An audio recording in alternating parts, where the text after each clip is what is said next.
In today's world, we only watch the endings, a flashy success story or the brutal collapse. But we don't hear about the full journey that it took to get there. The late nights, tough calls, moments of doubt. On In Between Sips, we dive deep into the raw, unfiltered stories of what these business owners and leaders have been through and who they became along the way. So pull up a chair, pour a cup, and join us. We're just getting started. Because we all know the best conversations happen in between sips. Let's do a little cheers, huh? Cheers. Thanks for coming on, Brandon. Thank you for having me. Absolutely. Good to be here. I know you're a lawyer. Is this billable time or not billable time? You obviously didn't read the contract ahead of time,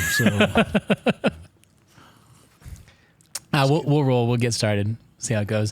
Thanks for coming on, though, man. I know you as my friend, my brother. You know, the best attorney in Phoenix, right? All the things. But really, I want to get to know you. Like, how did it all start? Where did you get started? Walk me through the journey, the man that is Brandon, right? Sure. Well, as my grandfather used to say when people would ask him, where are you from? He would respond, my mother's womb. So we'll start there. No, I'm just kidding. A little too far. Too far? Don't go that far back? Don't go. Okay. Too much billable time. I can't afford that. I'm an attorney. I can talk. I can. Yes. So, that. I grew up in Chicago. I came out here because of my grandparents. Actually, they also were living in Chicago, retired, came out here to Scottsdale, Arizona. I came out as a young kid visiting and fell in love. Really? Just don't like those Chicago winters and could tolerate the heat a lot better. So it was really a no-brainer for me as I got older and started visiting more and more. Arizona was the place I wanted to be. Nice. Came out for ASU and never went back. Well, went back to visit, but ASU alums right here. There you go. It's funny. I've never experienced a Chicago winter. I've never been to Chicago, never been to Illinois, born and raised here. I always tell people the dry heat is the best heat, but I've had 100%. Humidity like maybe once or twice in my life. I'm like, this is terrible, but it's still 120 out. So people think I'm crazy, but you moved here knowing all of this. It makes a difference. Yeah, right? It makes a difference. We were just back there and it was beautiful the first few days. It started raining and then that humidity started to come out and it was brutal. Yeah. Brutal. So I'll take the dry heat all day. Yeah, right? Yeah. Well, ASU is really well known for their program too, right? So ASU was my undergrad program. Yeah. I studied ASU business and urban planning, ended up getting a job my senior year working for City of Scottsdale, doing urban planning, really? City planning, community development, and loved it. Wow. City of Scottsdale was a wonderful place to work, great group of people, wonderful culture, just interesting timing of things too. I ended up deciding after a couple of years out of school to go back to law school. And, what caused that? Like, what caused that thought process? I mean, you're enjoying urban planning. I had no idea you were into urban planning. I did an internship at the assessor's office. Wasn't like passionate about assessments, but it was a fun internship. And I was like, oh, this is cool. But, I obviously didn't go into assessing values, but for you, I mean, property, urban planning, all that good jazz. What caused you to go back to law school? Yeah, no, that's a great question. It's kind of a combination of different things. I think we have situations in our lives where, I don't know, you could be going to get an oil change and then they're telling you there's this thing wrong with the car and they ended up fixing it. Now you got to pay this. And you're like, this doesn't feel right. Yeah. But you don't know. Yeah. You don't know why. There was a number of those things happening to me in my life where I just decided, gosh, I sure really would like to know the law and know what my rights were or are. Yeah. And one of those situations, kind of the straw that broke the camel's back, if you will, I was wrongfully arrested. Really? When I was out of college. I was working for City of Scottsdale. I had friends visiting in town, and we wanted to, have a night on the town and go out and have some fun. And, we're still young at the time. I think I was probably 23 or 24, and we're trying to do bottle service and be the cool guys and the whole bit. And we were tanked at the end of the night, no doubt. We were tanked. And as we're leaving, they tell us there's 2 exits. It's closed. That we close the place down.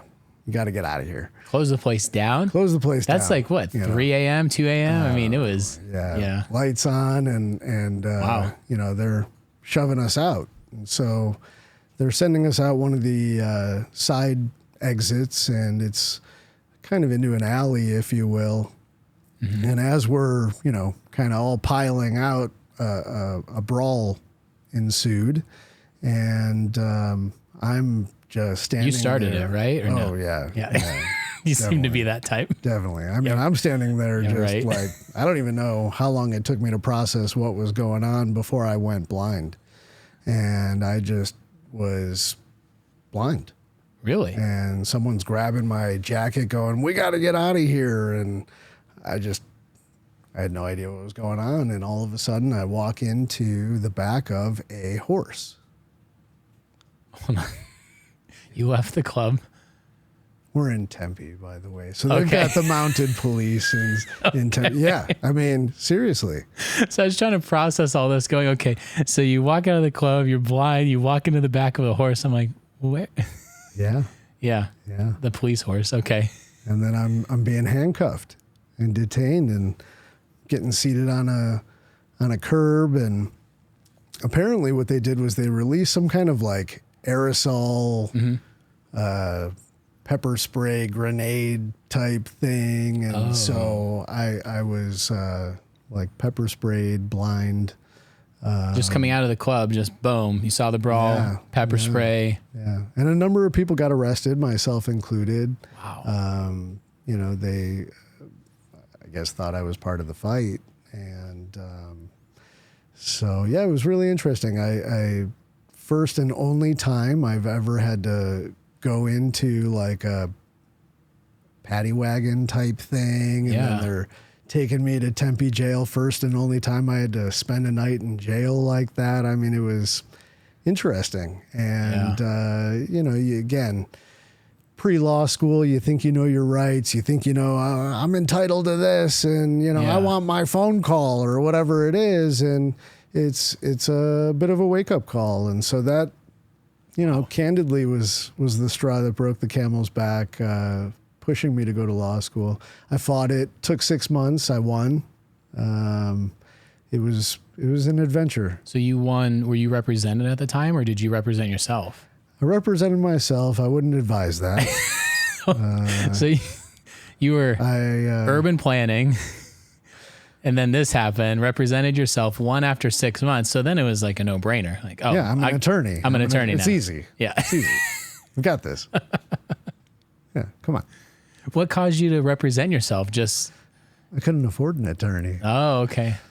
My father's an attorney, doesn't practice anymore, but at the time he was practicing in Illinois. He was doing workers' compensation, so not criminal defense. Yeah. Violent crimes. Kidding. Yeah. Whatever. I mean, I think it was like a, misdemeanor disorderly conduct charge or something like that, but you still fought it. I fought it. I remember going in and talking to the prosecutor, and the prosecutor trying to negotiate pre-trial conferences, whatever it was. Yeah. Excuse me. And I remember him saying something to me about, this is what we'll knock it down to and you'll have to do. And I said no. And then I went back in. And every time it got a little bit better for me. He'd give me a little bit better deal. I think this went on 3 times. The third time being, I want to say it was like $300. Yeah. Paid $300 and like no record, nothing. It just goes away. And I said no. And I remember his exact words to me were, there's a difference between pride and stupidity, and you, my friend, are stupid. Who told you that? This was the prosecutor. The prosecutor? This was Okay. the Tempe Yeah. city prosecutor. Because you didn't take the deal he was offering. $300. Yeah. In hindsight, like today, I'd jump all over that or whatever. Yeah. But, it was my pride. But you're in college at the time. I mean, I was out of college at the time, yeah. but it was my pride. Yeah. And I responded to him and I said, "Sir, I will gladly pay thousands of dollars to attorneys to prove that I am innocent if that's what I have to do, rather than pay a dime of my money to the city of Tempe." Yeah. And, it was on. So it actually he made a motion to dismiss the day of trial. Certain witnesses that they claimed that they had didn't show up and whatever it was. Wild. By the way, I think it's important to mention, I don't have to prove my innocence. Yeah. And Innocent until proven guilty. And right? I knew that, but Does it feel that way though? And when you're going through the process, even though we say innocent until proven guilty, does it feel the opposite when you're going through that process, especially on your own?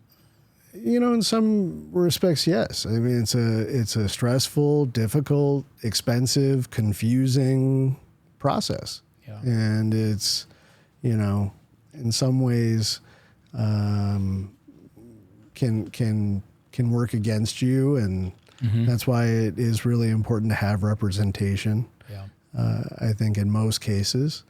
And, in hindsight, I don't have any regrets. I learned a lot from it. I mean, sure, I'm a fool for representing myself, but it got me to where I am. It pushed me. It was the motivation to go to law school and figure out how to really do this, how to really, because just because I beat it after 6 months, I wasn't, this is easy. Anyone can. I wanted to really You learn. told your dad that though, right? You're like, hey, Dad, sure, I won, yeah. right? Yeah. Yeah. That's awesome. So then that experience carries you into wanting to go study, be an attorney, right? You did that at ASU or no? So there was a private school at the time called Phoenix School of Law. It doesn't exist anymore. I was 08 LSATs, 09 entering law school. We had the Great Recession at that time. Yeah. Mass layoffs. It was, it was a really interesting time for me anyway, for a lot of us. Yeah. But I'm fresh out of college. I'm trying to establish myself professionally outside of doing bottle service and walking into horses and getting arrested. I mean, I'm trying to be professional and establish myself. And, I could see the ladder at the city, which again, I can't say it enough. It was a wonderful place to work. But, I could see the ladder. I could see how to climb it, how long it would take to climb it. I just wanted more, aspired for more. And law school seemed like a logical path. There's, many reasons that I decided to do it, but those are some of them. And ultimately, I thought that I was going to be big, bad real estate developer, really loved real estate, loved development, and thought that maybe law school would lead me into land use and zoning or, some other aspect of more transactional and more of the real estate development side. But today I do personal injury exclusively. Yeah. Another pivot. So did you go into law school, like studying on that side of it, like real estate, kind of development, et cetera, and then you pivoted after school? Or was it during school you thought, hey, I'm actually more passionate about helping people that, need a personal injury attorney? Or Yeah, no, it's a great question. I think, going back to part of my decision-making process for law school in general, it was, I was living independently. I had my own condo, my own job, my, life. And everyone around me was worried about how they were going to pay their bills and were they going to get laid off. And there were mass layoffs. And 'Cause that was like, you said forced retirements. Said 09, 10, 11, like that time frame. 08, 09, yeah. Yeah. So, and it did carry 2010 and so on. But I remember we bought a house in 2011 and it's messed up my value of what a house is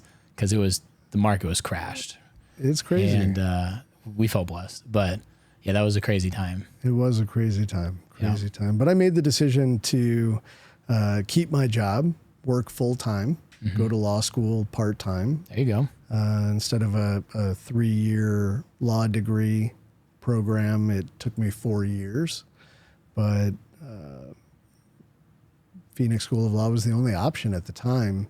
ASU did offer a part-time program, but they didn't really have evening classes, so you could, go part-time and take classes during the day, but that didn't work for me with my job during the day. So, I don't know how I did it. I could never, looking back, work full-time, go to law school in the evening, do the amount of reading, homework. I mean, it was a wild time. Yeah.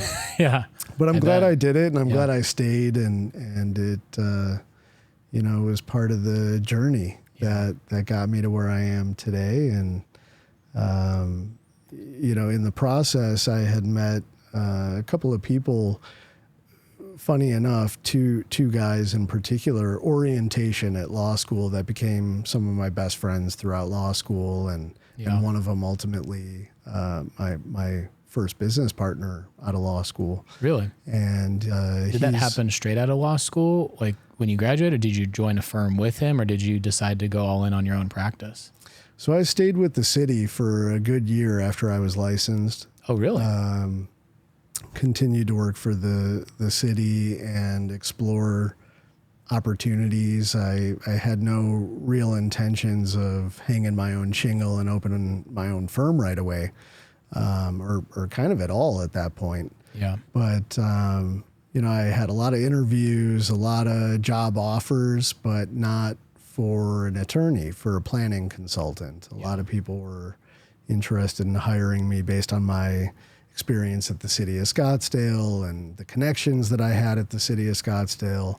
And for anybody in the real estate or the development or whatever kind of world, they know city of Scottsdale is a different beast. Yeah. And so, there was value there, but I didn't want to be a planning consultant. I wanted to be an attorney. Yeah.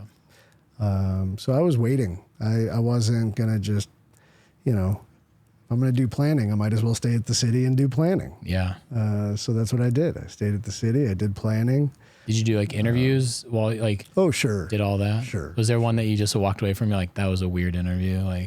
Because I remember when I was fresh out of college, I was determined to work for a consulting agency. I just love the consulting world, business side. I had zero experience. You're coming at it from a different approach, but I remember I was gung-ho. I literally walked my resume into every office in downtown Phoenix, Scottsdale, consulting firms. I was like, I'm going to get this job.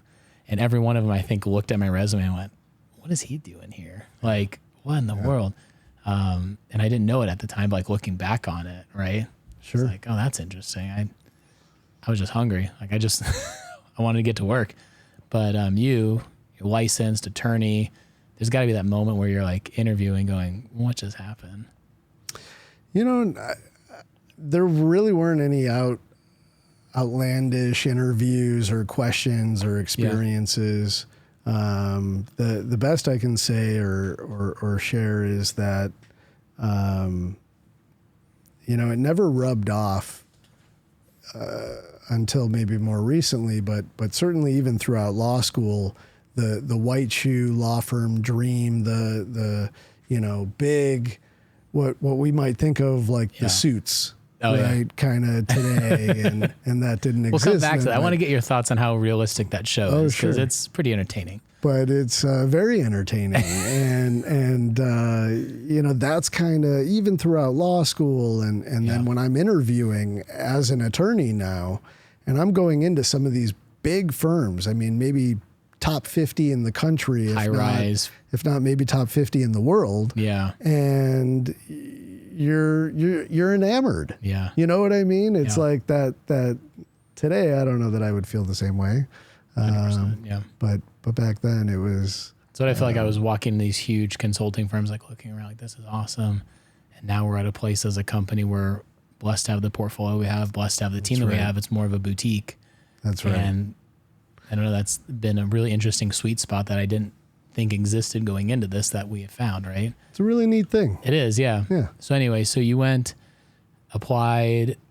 Where was your first job? I mean, where did you first kind of land at as an attorney outside of your previous experience? So one of my good friends, again, from orientation all throughout law school, he had a personal injury insurance adjusting background, worked his way up into litigation adjusting, kind of always had a vision that he'd be doing personal injury, and kind of taught me the ropes along the way in the beginning as,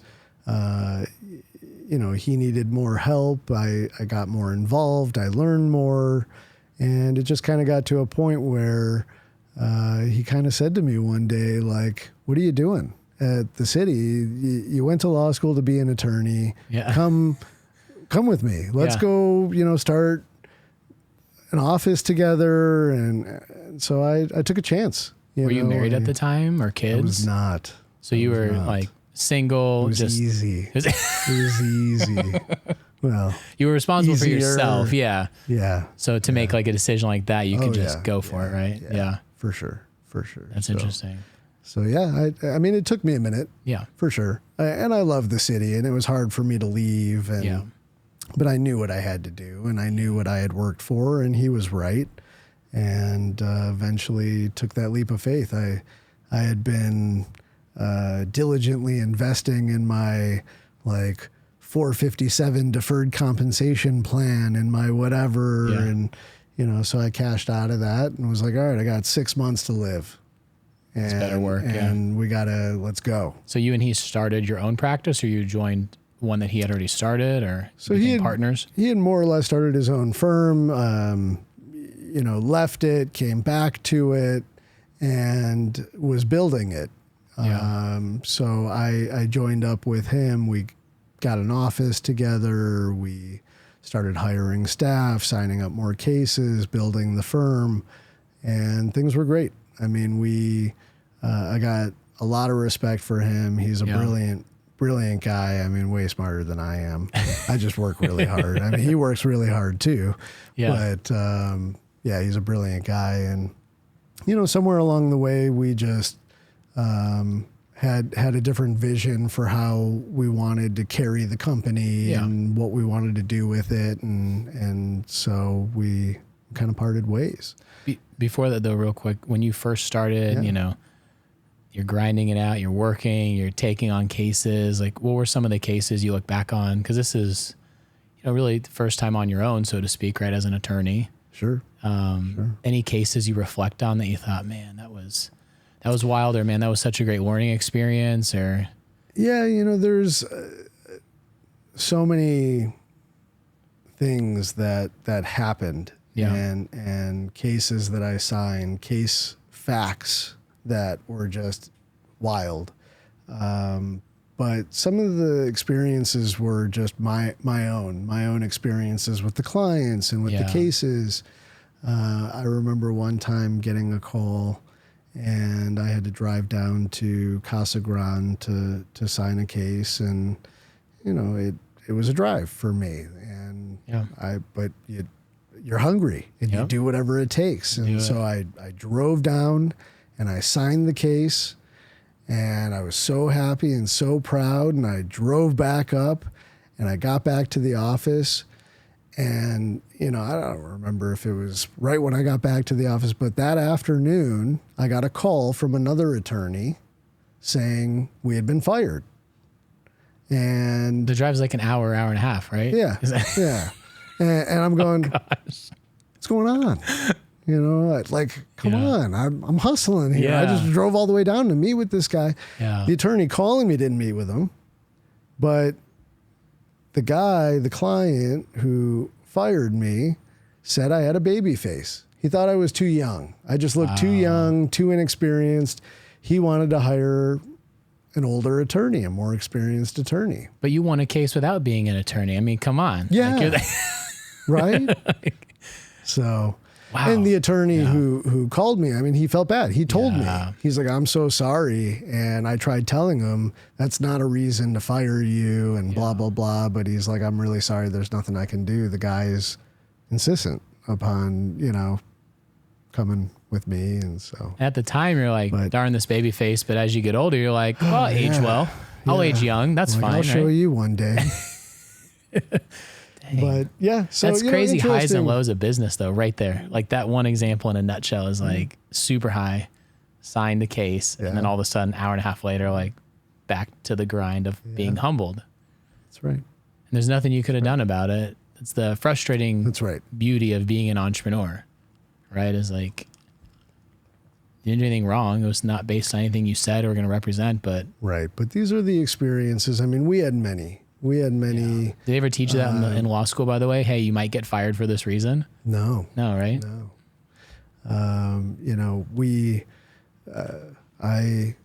In case for those that are listening, I'll say, because those who are watching could probably tell that I am white. Yes. And those who are listening can probably tell that I am white.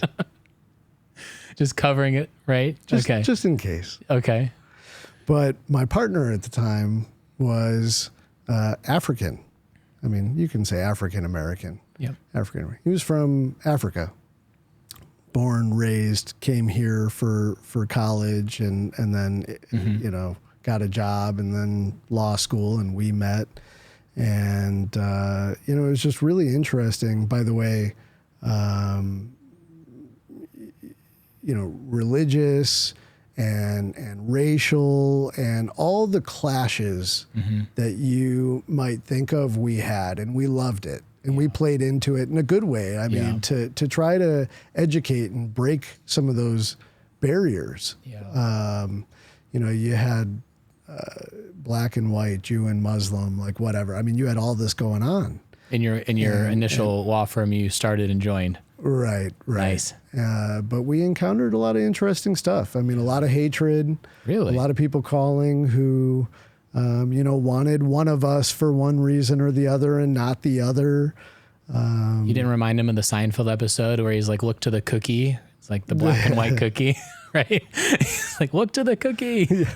I mean, but we were aligned very much so that we weren't going to tolerate a lot of that. I mean, it's like we're hungry, but we're not that hungry where we're going to compromise morals, values, ethics, or anything like that. And so again, the shock, like they don't teach you any of this in law school. No, I mean, similar to any other degree, it's like I feel like you learn one thing, and the world when you graduate tells you another. Very interesting. Very interesting. And then as a business owner too, I mean, I then and now, it's you're on all the time, right? Like referrals are the lifeblood of any business for the most part. And so, thank my wife and my family for being so supportive and understanding, and they really are. But I mean, when the phone rings, you got to pick it up. And another one was on 4th of July. I remember 4th of July, we're at the pool. Yeah. Call comes in, I take it. Is this with the wife and kids at the time? Wife and kids at the time. And it's, I can't tell you too much about the guy. I can't tell you his name. I can't tell you anything about the case. Can't break the client. But I will never forget his name. I will never forget his face. He's probably one of the only clients that ever scared me, where I was like coming home and kind of, am I being followed, watching my back kind of a thing. Really? Super crazy situation. You were in personal injury at the time though, right? Oh yeah. Okay. But interesting, he, about a year and a half into the case, it was a big fight, big battle, over some controversial facts. And ultimately about a year and a half in, we get the insurance company to tender their full policy limits, everything. Here it is. Take it. That's a big victory. It was wonderful. It was amazing. Wow. I was excited. And I called they don't do that. I mean, that's an outlier, right? The full policy, or maybe not at your firm. I mean, case Maybe you it guys depends are- on the case. You're dialed in. That's like, hey, that's a standard here. But This was a big policy too. Yeah. I mean, we were talking a substantial amount of money, big fight over the injuries, causation, a number of things. yeah, But ultimately, about a year and a half into the case, into the fight, mind you, we're about 6 months before a statute of limitations. We're debating, do we have to file suit on this or not? And they cave, if you will, and tender. And so I'm excited, and I call up the client and I'm telling him, hey, great news. Guess what? They finally tendered. That is great, Brandon. Guess what? You're fired. And he called them up and he said, What? send me all the money. no. And it doesn't work that way. So this is the only time ever this has ever happened to me. I love telling the story. I love telling it to new clients when we're going over the fee agreement. Yeah. I'm like, so this is that story. This is what protects me. So the adjuster called and said, Brandon, I understand you got fired. Would you like to send me, the fee agreement or whatever, so you can still get paid our lien, if you will, for our time, our fees. The client didn't realize, that we were capable of doing that. And so we still got paid. But it was a really interesting experience. The whole case. The case was a year and a half, you said? It was about a year and a half. And so you've gotten to know the guy a year and a half. Oh, yeah. Yeah. And he Got to know decided, him very did you well. know that? Like, did you get an inkling of like, hey, when I call him, he's probably going to want to just try to take the full amount? Or did it catch you off guard? I had lots of inklings about lots of things, but I didn't know. I mean, he was a tough read. Yeah. I didn't know what was real and what wasn't with this guy. Oh my gosh. What was a real threat or not. Yeah. It was an interesting case. But Wow. you live and you learn. There's been a lot of excitement. We don't just do car accidents. We do assaults. We do slip and fall, trip and fall, dog bites. What's the one case that you never thought you would encounter? Like, as you're getting a case in, you're like, you got injured doing this? We've had some interesting cases with at the airport, airplanes, brake failure, equipment failures, people who have crashed into airplanes at the airport. I mean, we've seen some interesting stuff. Some interesting animal bites. It's not just dogs, but dogs are more common. I always heard a phrase in college with one of my political science teachers. He was teaching out PR coverage, and he said, dog bites man is not really a story that gets picked up anymore, but man bites dog. That's a story that will get picked up. I don't know why that phrase always stuck with me, but what other animals bites-wise did you come across? An attorney that worked with me had that case. Man bites dog. Really? Yeah. And he won. Was it like self-defense? It's all he could do, or like? So it wasn't my case. I didn't try it. All I can tell you is there was a provoked dog that would not let go. And so my understanding is the client bit the dog's ear to get it to release. And in the process of it releasing, it bit this guy. And so they said, well, you only got bit because you provoked the dog. Yeah. And they hired an expert to say you can't provoke a provoked dog. And they won. Would you have thought to bite a dog's ear, though, to unprovoke it? Like, this guy must have studied dog. I don't wouldn't know. have done. I mean, maybe if it was attached to my kid or something. Yeah. But I don't know. Wow. No, I wouldn't think to stick my face in another vicious animal's face and bite its ear. Wow. I know we're going to back up a little bit here, but I am curious about a case that you tried that impacted you, because you said originally you got into it because, of how you were not represented well, right? You were tried unfairly. Is there a case you look back on, whether it was your first practice, or did you go straight into your own group after you and your partner kind of grew apart, so to speak, in terms of company vision, and you have your practice, what it is today now? Was there ever a case in that made you feel like, okay, the work we're doing represents kind of what was the catalyst originally of why I wanted to do this? Yeah, absolutely. There are many. Yeah. I mean, really, people,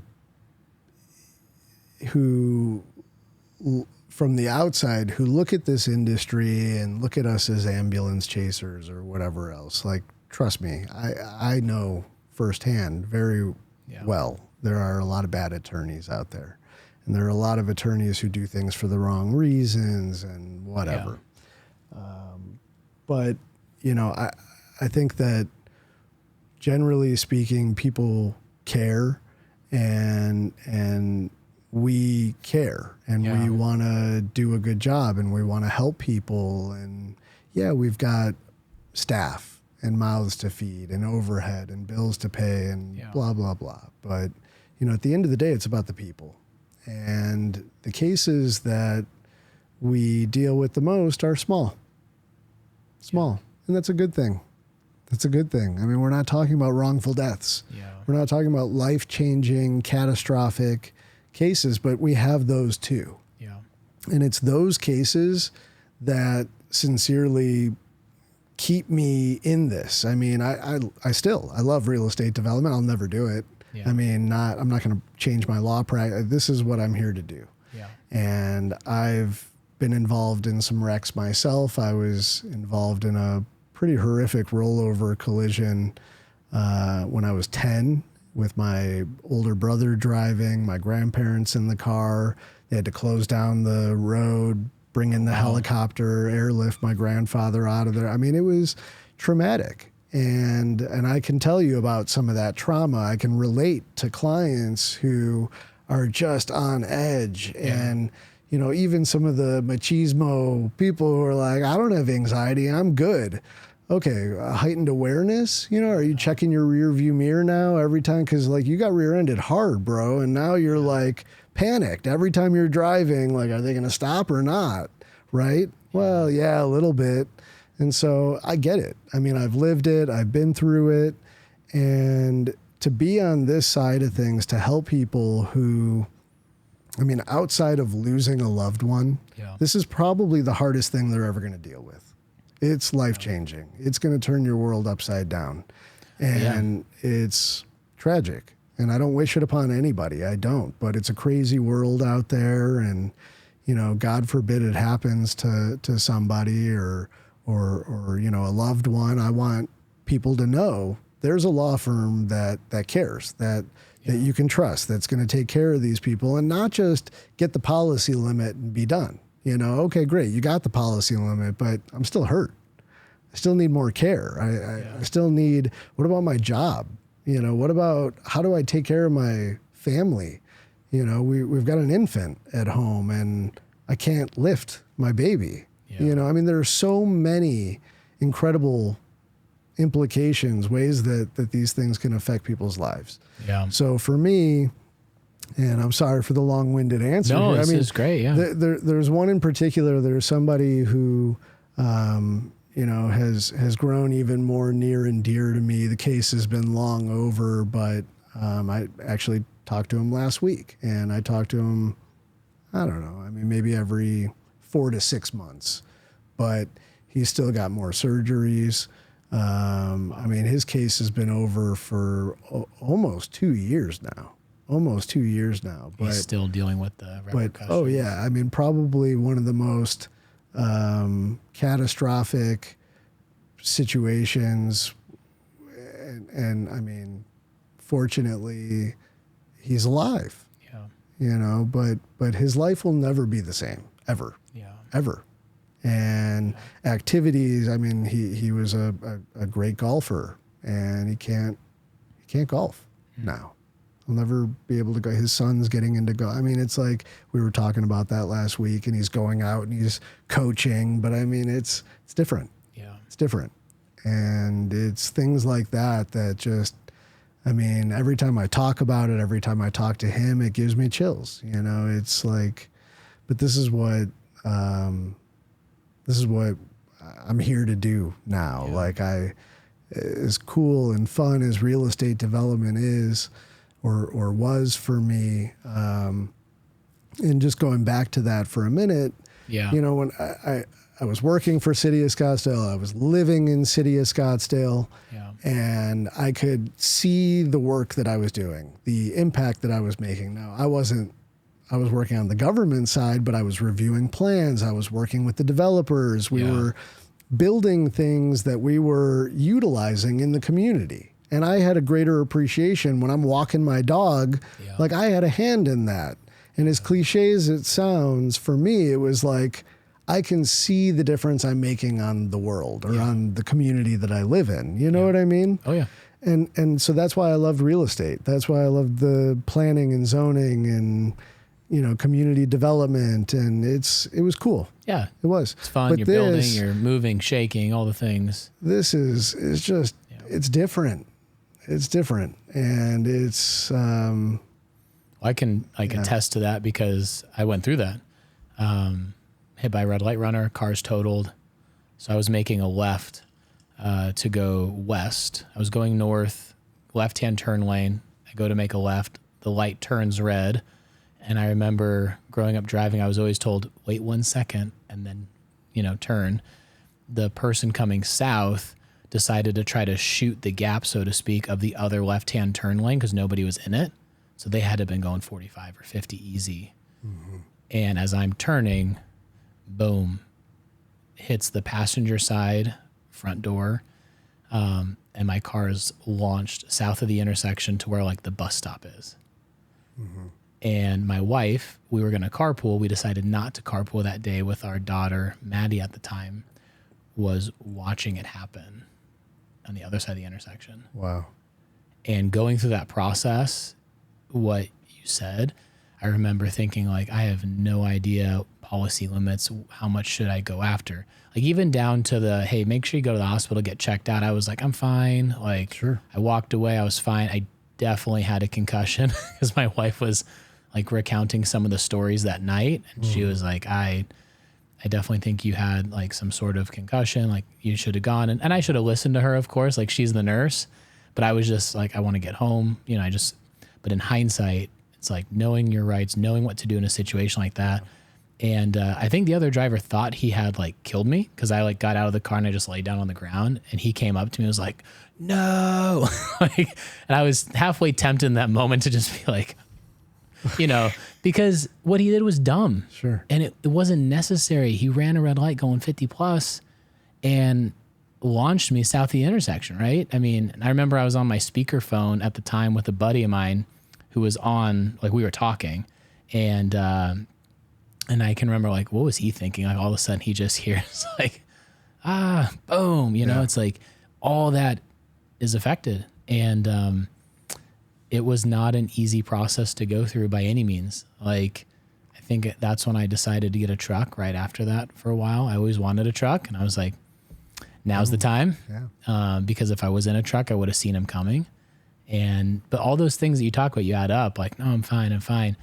No, it was a recovery because you had to go through PT and, you know, process it and then go through all the legal battles and like understanding the people that were, you know, on the other side of the intersection, their car got scraped up, but because they followed some other process, they got a piece of that settlement money. Mm-hmm. And at the time, the guy that represented us was great. He was, you know, he did great. But all those questions, like what you talked about, like in those moments, knowing what to do, having somebody to trust that knows how to best represent you is like something you don't think about until you're in it. Yeah. And it's almost like preventative medicine. Like sure. You need to learn how to take care of your body before you go to the doctor as well. And in this case, it's probably very similar. Like you have to have the preventative side covered, you know, to best prepare yourself. But that's right. Yeah. And along those lines, you know, I'll just take the opportunity for a plug, if you go would. for it. But I mean, go for it. You know, seriously though, we do free insurance coverage reviews. Like,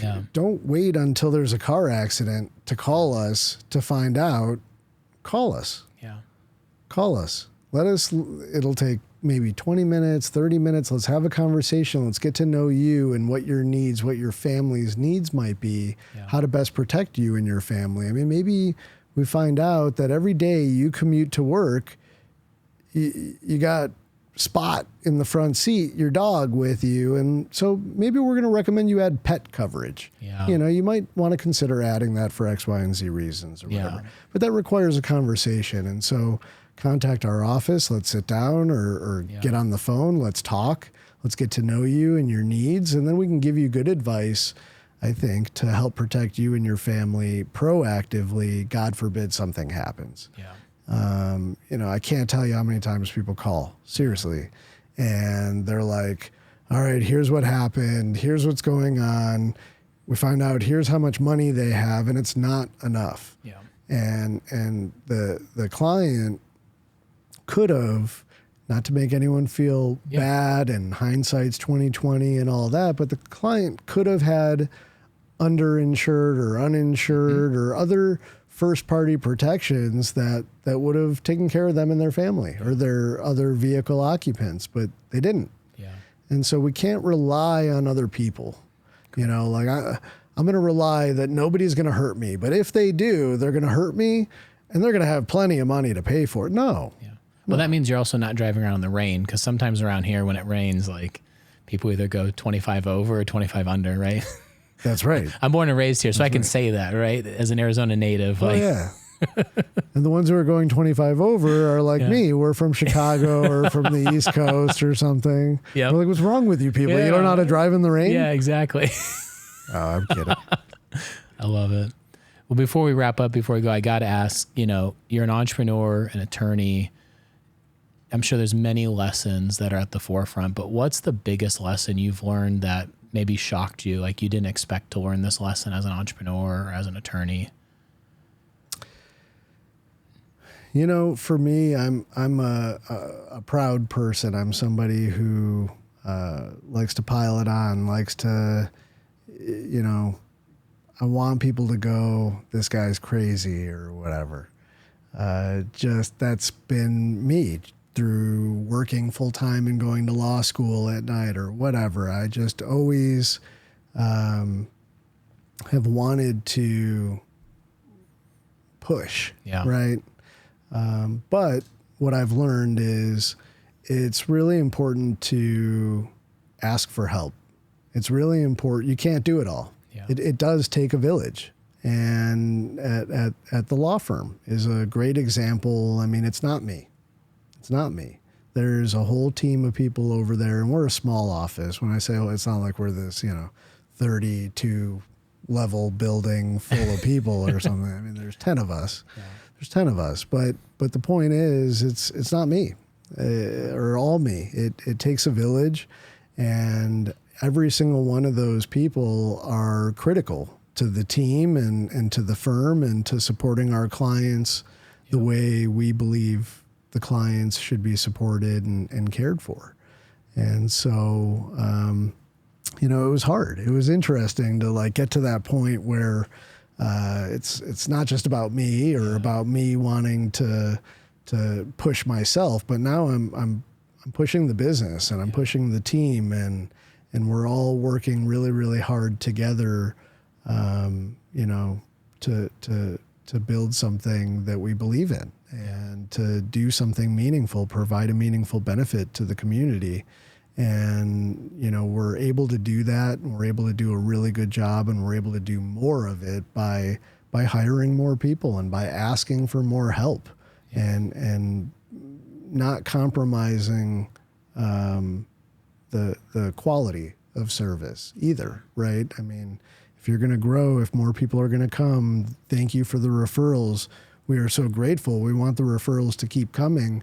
We don't want to fall short. I mean, we've got a responsibility. So we got to keep asking for help, keep hiring more people to come on and help us provide that great service. And so it's been different and interesting and awesome and, all the things. Yep. But that was learning how to ask for help. Yeah. Yeah. Well, that's a great piece of advice, especially for other entrepreneurs, business owners. I mean, I can really identify that. Like, I will always be the guy to outwork you, right? That's my like tenacity, right? I know. But as a business owner now and having a team, I feel blessed as well, right? To have the team we have and the company we have, but it's relying on others and it's making sure you're all in sync and in rhythm together and caring for others, serving first, right? Well, that was the serious note. Now I have to know, on the shocking note, business owner, what's one thing that happened at your business that you're like, reflecting back and like, I can't believe this happened inside of our walls? Well, It starts off with a, this is like maybe not a daily occurrence, but it's a weekly occurrence. It's just, I laugh because it blows my mind. Like, I'm not saying like, I'm Brandon Leibovitz, I'm an attorney, whatever. But like, we're a law office. Yeah. I just couldn't ever imagine going into an attorney's office or into a doctor's office or into like, I don't know, any professionals. I mean, we're not, no offense, but like, we're not McDonald's or something, but clients probably once a week will come in. I swear they just hotbox the car or something. It's no way. Like they come into the office and the entire office is getting like contact high. They're high as a kite walking in. Yeah. I mean, we're like this little, cute home converted into an office, and there's 10 of us crammed in there. And it's like they walk through the home through the office, and it's like all of us are just like, whoa. Oh. And they're pulling out their like, Febreze and Oziums and whatever they've got, or to try to clean it out. But it's like, I don't get it. Yeah. I don't get it. And it, that's funny. I never thought I'd hear that. That's yeah. I don't know, but maybe I think I'm too high and mighty, or I'm thinking too much of myself as a lawyer and a law, but like, I don't think it's that much to ask to like not come to a law office, not high. Like, I don't think that's a big request. It's not even like you got it in your pocket. It's like your jacket's still smoking. Like, come on, but anyway. Man, well, on that note, it's been a pleasure. Thanks for coming on. Thank you. Thanks so much for having me. Yeah, absolutely. Look forward to many chats, many more chats in the future. You bet, buddy.